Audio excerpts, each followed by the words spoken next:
Hello everybody. I already know that this is going to be a doozy of a topic, so before we jump into it, I just want to make something really clear. This is not an anti-bit video. It is simply showing some of the modern studies that are out there so that people can make informed decisions with the equipment that they use. And what I also hope to do in this video is show people that there is need for reevaluating all sorts of different type of horse equipment, and also reevaluating the sheer number of harsh bits that are on the market today, because we have evidence that there is cause for concern from a welfare perspective. And rather than running from that information, I think it is really important that we use it to better the types of equipment that we use to be more ethical and kind to horses, rather than getting really defensive and jumping into a massive denial and taking it as a personal attack. So if your go-to response is to get really upset and defensive about this and basically view it in a black and white situation where people cannot be critical of equipment without being wholly against it, then I encourage you to unpack that, because we should be critical of the equipment that we use. And regardless of how much we believe in it, if there's information that shows need to adapt, we should be open to that. That's the purpose of this video. I'm going to go into a bunch of different studies that have been done on bits and talk about what they found and why there is need to kind of reevaluate what we allow into competition, and just our general perspective towards bit use and how infallible it is or is not. Also, if you like these shirts, this is one of the new designs that I put in my store. It is like the barefoot hoof moon phase design. You can check that out at the link down below. But anyways, let's jump into this. So all of the studies that I reference, I'm going to link down below in the description if you want to go read them yourself, or if you want to do further learning and look into more of these. Okay, so the first study that I'm going to reference is called The Prevalence of Oral Ulceration in Swedish Horses When Ridden with a Bit and Bridle and When Unridden. And this study found that horses who were currently being ridden with a bit and bridle had a way higher prevalence of large and acute ulcers and lesions at the lips when compared to the horses that were not currently being ridden. So this study concluded that using a bit and bridle can cause oral injuries in horses, even if they have regular dental care, because all of the horses in this study did. And it emphasizes the importance of proper bit fitting, and also raises questions about the welfare of using bits, and just the idea that we need to be more hypercritical of the equipment that we use and recognize that it can cause pain. Because the other thing that I want to just touch on in this discussion is that the way in which a lot of people use bits, there's people who are really heavy-handed, and since they're not the ones feeling the amount of pressure they're using, they often downplay how much pressure they're actually applying. And this is another part of it. No matter how soft the bit you're using is, if you're being really heavy-handed, we just need to be more conscious of the equipment that we use and also how we use it. Okay, so the next study is called Bit-Related Lesions in Icelandic Competition Horses. And what this study found is that prior to competing, they found mild lesions in 152 horses, which was 36% of the population of horses studied. And then they found severe lesions in 32 horses, which is 8%. So that's a total of 44% of horses examined that had some level of bit-related lesion. And then they surveyed the horses again before the final. They then looked at the horses again prior to the finals, and they found that the 8% of severe bit lesions had increased to 31%. So this study concluded that bit lesions were found to be a general problem amongst the Icelandic competition horses, and that the types of bits influenced both the location and the severity of the lesions. The use of curb bits was found to be a very clear risk factor for the severity of lesions on the bars of the mouth, and most of these were regarded as severe lesions. Another study called Bit-Related Lesions in Event Horses After a Cross-Country Test tested the bit area of 208 event horses, 127 which were warm bloods, 52 cold bloods, and 29 ponies. Acute lesions were observed in 52% of the horses. The lesion status was graded as no acute lesions for 48%. So acute lesions were found in 52% of the competition horses, and then they then had different grades of the severity of the lesions. The lesion status for some of them was no acute lesions for 48%, mild for 22%, moderate for 26%, and severe for 4% of the horses. They also found that horses who were wearing thin bits or really thick bits were at a higher risk of moderate to severe lesions. There is another study that was done on racehorses called Oral Lesions in the Bit Area in Finnish Trotters After a Race, Lesion Evaluation Scoring and Occurrence, and they found that 84% of harness racing horses had bit lesions.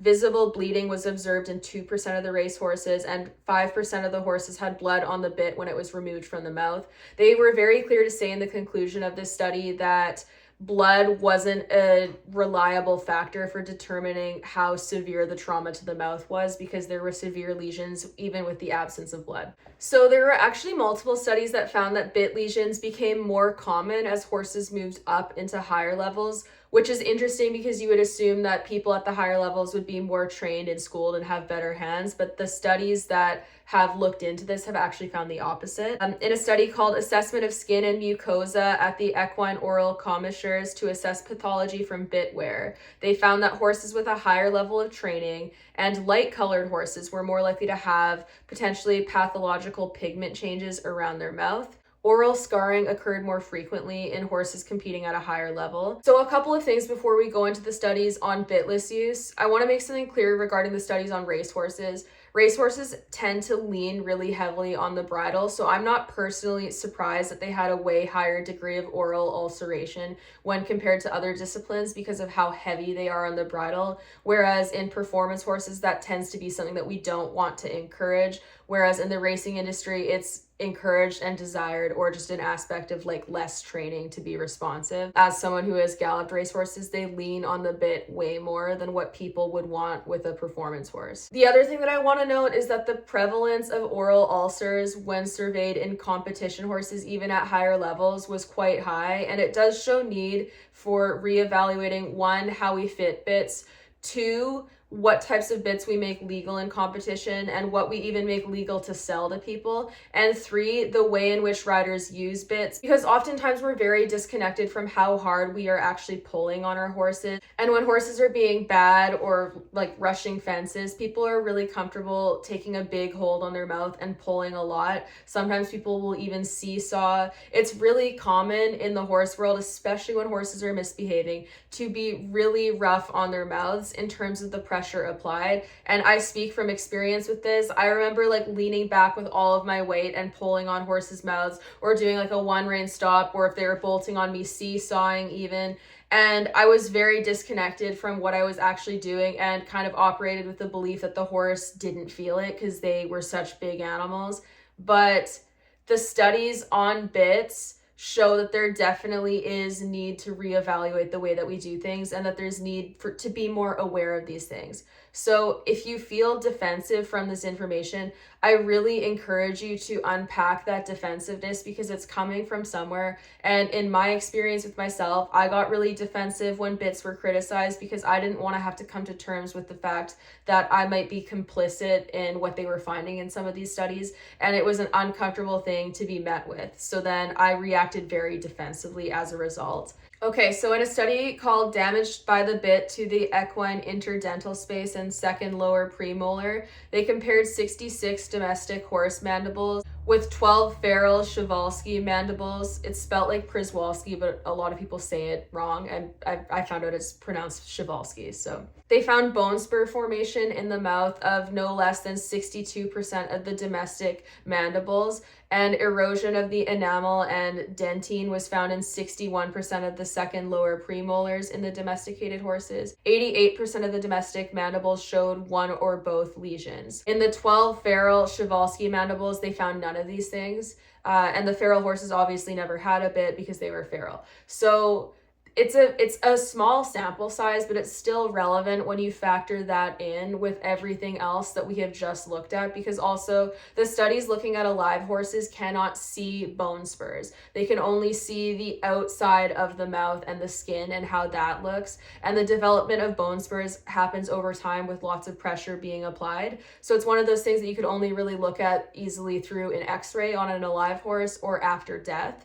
So I think that we need to put all of this information together and just consider what it means from everything together and kind of unpack that and use that to move forward with how we go about doing things with our horses. Another study called Mouth Pain in Horses, Physiological Foundations, Behavioral Indices, welfare implications, and a suggested solution. Mouth pain in horses is evaluated as a significant welfare issue. The conscious experiences of pain generated within the body, its roles, and its assessment using behavior, as well as the sensory functionality of the horse's mouths, are outlined as a background to a more detailed evaluation of mouth pain. Bit-induced mouth pain is elicited by compression, laceration, inflammation, impeded blood flow, and stretching of tissues. Observable signs of mouth pain are behaviors that are presented in bitted horses and absent or much less prevalent when they are bit-free. It is noted that equestrians do not recognize these behaviors as indicating mouth pain. So the magnitude of the problem is often underestimated. Negative experiences that are most responsible for welfare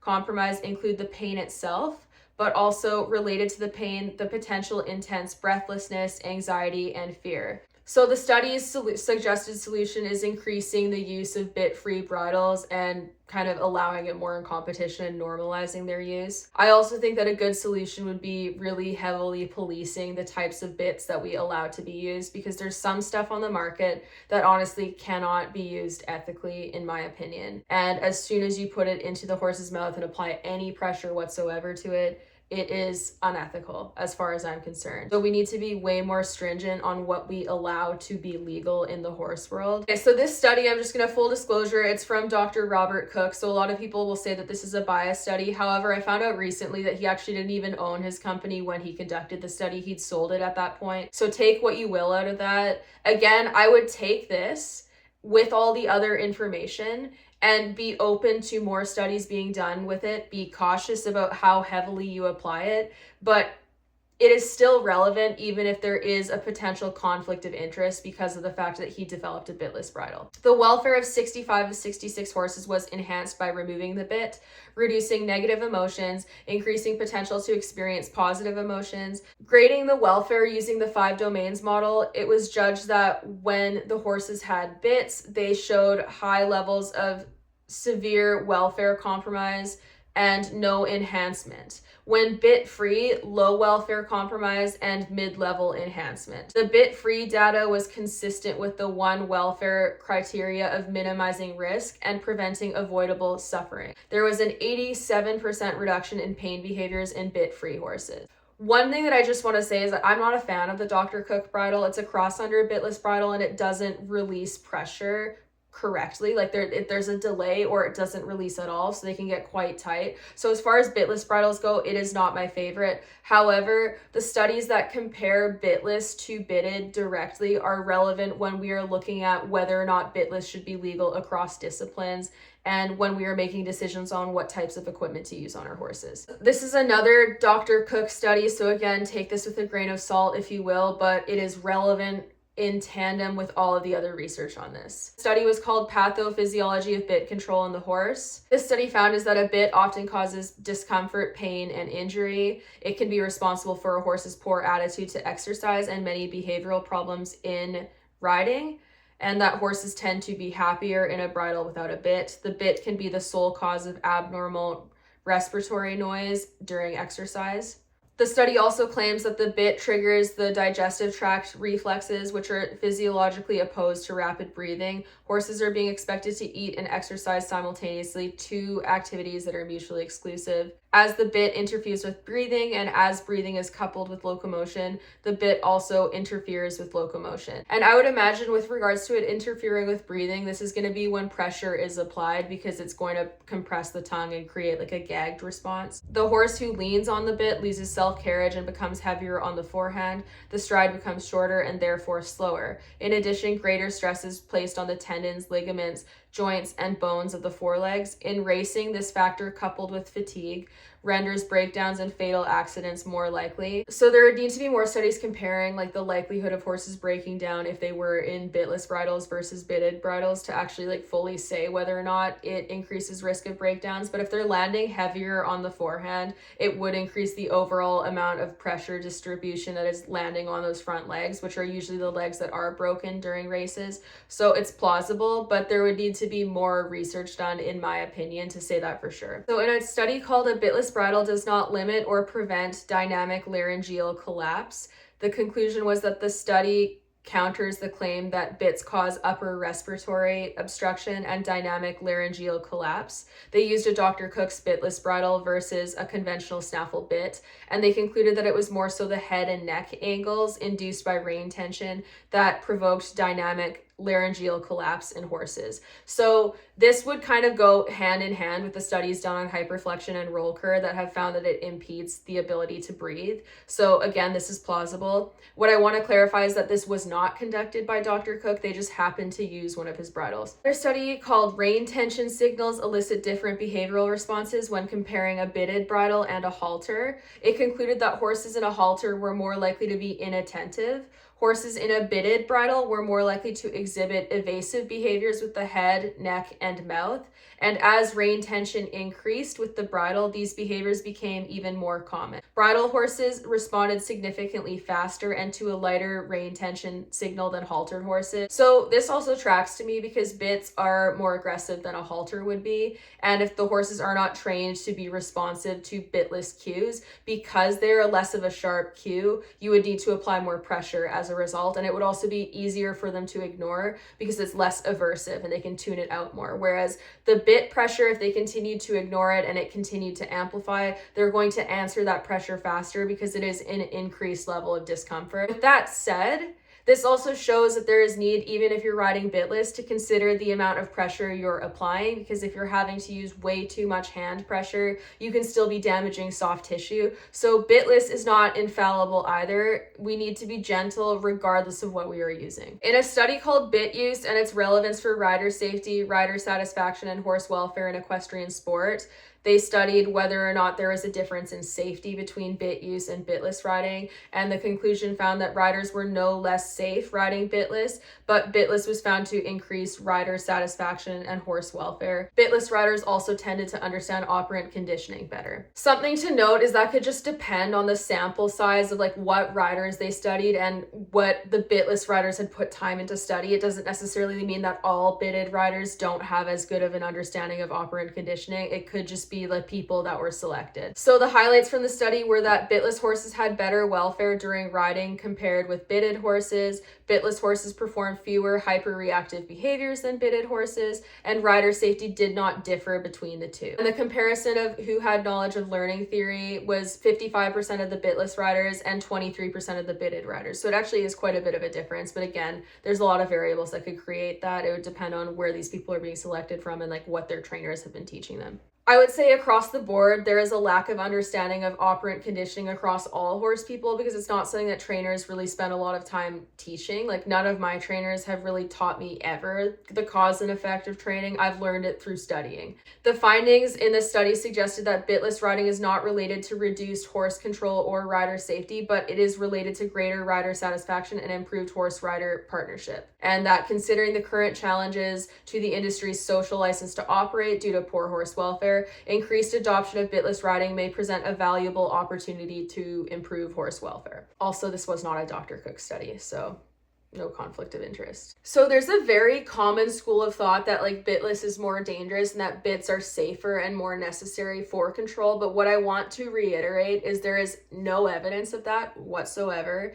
And until there is substantial evidence of that, it is a very poor excuse to justify not allowing bitless to be legal across all disciplines. And that doesn't mean that bitted riders would need to ride bitless. It would just give people the choice to ride bitless or bitted if they so choose. And because there is no proof that bitless is more dangerous, I think something that is important to note is that responsive, calm, and relaxed horses are going to be safer across the board, regardless of the equipment that you use. If you have a horse who is very stressed and is out of control and is running through your aids, it doesn't matter what you're using, they can run through them and behave dangerously regardless. We see this happen all the time with bits, so it's not that bits prevent these things from happening. And so, because of that, it is of the utmost importance that riders start to prioritize relaxation and stress-free horses in the competition ring and whenever and at home as well, because the issue of having horses out of control is an issue that is directly caused by stress. A horse who is not stressed is not going to bolt on you or be rearing up and running around haphazardly. So it is a stress issue rather than an equipment issue. And also, regardless of the equipment that you use, horses are more powerful than us on any given day. They can run through equipment on any given day if they want to. The adrenaline is really high. They're not going to have as much of a pain response until after the adrenaline lowers. So they can run through equipment that otherwise might cause them enough discomfort that they'd stop at a point where they were less stressed. Bits don't guarantee safety. We see accidents happen all the time with bits. I think this is one of the most terrible excuses that can be used to discourage people from using bitless bridles in competition and legalizing bitless bridles in all disciplines. It has absolutely no evidence, and it lacks the understanding of why horses are reacting dangerously in the first place. And also, something that really bothers me about this justification is that we see people mocking horses behaving dangerously all the time and talking about, like, I can stick on through anything. And it's something that is like a source of pride for a lot of riders. So if it's actually truly about safety, we shouldn't be glorifying dangerous behavior, period, at all, no matter what equipment is being used. And since a lot of the same people who use the dangerous excuse to try to derail the discussion about legalizing bitless are also ones that are like posting dangerous videos of their horses and providing tons of excuses for why those behaviors exist and continuing to have horses display these behaviors year after year. It's not really an actual realistic concern of danger because they're fine with endangering themselves provided they're using the equipment that they feel is a band-aid to preventing the danger that they're already experiencing. I was in far more danger when I was riding stressed horses, regardless of the equipment that I was using, because they reacted more unpredictably, and in their stress, they would have bigger, more dangerous stress behaviors. So it all comes down to stress. And I think it's really important to give people a choice, especially in the interest of keeping the horse industry social license. People should have the choice to either compete bitted or bitless. And I also do think that across the board, we need to have more stringent equipment laws, and we should not be using equipment that is quite literally created for the purpose of causing pain and then leveraging that pain for control of the horse. Because if that is the only thing that's keeping your horse from running through all of your aids and reacting super dangerously, you're in danger that whole time. If that is the only band-aid that is solving things from escalating even higher, is causing the horse enough pain that they stay in a gagged response, it's not safe regardless, and we shouldn't be enabling that type of attitude. And all of that aside, we don't need to be in competition if being there is reliant on causing our horses excess discomfort by using really aggressive equipment. We're not entitled to competing, and if that's what it takes, the horse doesn't need to be at competition at that particular point. There's a lot of equipment on the market that allows riders to move up the levels without actually putting the work in to make sure their horse is emotionally ready to do that. And it's unfair to the horse to put them in a situation where they just have to cope with pain every single ride simply so the rider can compete. It's very selfish. So anyways, in conclusion, there are bits that I believe can be used ethically. However, I think that their wide use and kind of the default use being bits is a problem in this industry, and there needs to be more choice. And there also needs to be more encouraging of using softer methods and more frowning upon using really harsh equipment and harsh methods, and kind of detaching ourselves from how what we use actually makes our horse feel. And we really need to acknowledge the validity of modern studies rather than just going with anecdotal opinions and what makes us more comfortable, because there has been extensive proof about how these attitudes in horse people and like just what we want to believe influences us completely ignoring stress signals and completely mislabeling behaviors. So it is of the utmost importance for the future of the horse world and to maintain our social license that we actually listen to modern research regardless of how uncomfortable it makes us, because ignoring it and pretending that it's not valid does not change how what we do impacts our horses. So we need to be realistic and understand that, like, if the information makes us uncomfortable, consider the discomfort that that information being true could be causing your horse if you continue on going about what you're doing without acknowledging the potential for causing harm. It's super, super important.